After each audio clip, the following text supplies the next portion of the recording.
this is Ben. This was our level 2 communication workshop at Blah Westy. Woo! Oh, I like it. Yeah. All right, so we actually kind of talked about this idea of communicating with a little in musicality, and how we like to often find sounds that repeat over and over again, that we can kind of get on the same page of how we hear them, how we're going to hit them. So our musicality actually ends up being something kind of more together, rather than just like, I'm doing my thing and she's doing her thing. We picked a song, in this case, that has a repetitive slowdown every 8 counts, fade away on 7, almost the whole way through the song. That's kind of, I mean, that does happen sometimes, but that's a little bit oversimplified to what it often is. Often it's more of like, what's a sound in this phrase? So for like this section of the music, we're gonna hit this slow down. For this section of the music, we're gonna hit this click. So you almost kind of in each section find like, what's a repetitive thing we can get on the same page.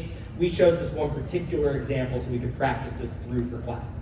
The first thing we talked about was kind of doing your own independent styling within this.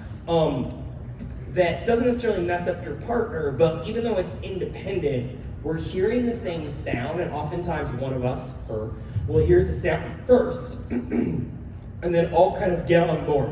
And I will also do styling that hits that sound. So now, even though we're not necessarily like trying to make the other one do it, it looks like we're on the same page about the music. Yeah, so some of those options were just the slide, drag to the Always the first side, one.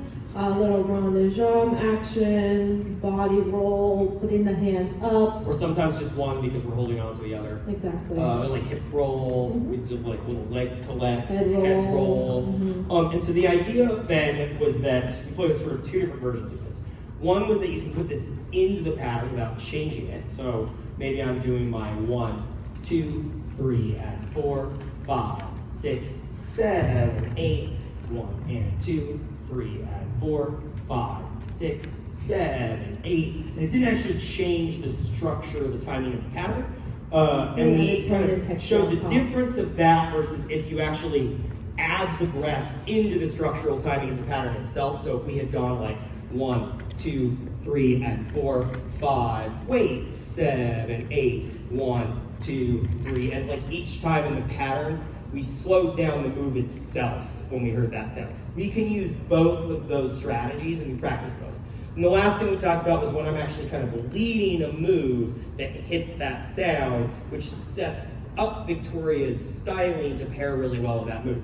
So like maybe I lead a cutoff and I do my 5, 6, 7, right? Or we had, someone said a hip catch. So we were like here and I set that up on it. Victoria used the slingshot. We had to like from here and I slowed that down. Or I used a slow turn, like we slowed this down. So now I'm actually not worried so much about doing the styling with my own body so much as I am actually using what I'm leading Victoria to do to express my musicality. And then she is also doing the styling, and those 2 things then fit together really well. Thank you very much. Good job, everyone. Thanks so much, guys. Enjoy the rest of the week.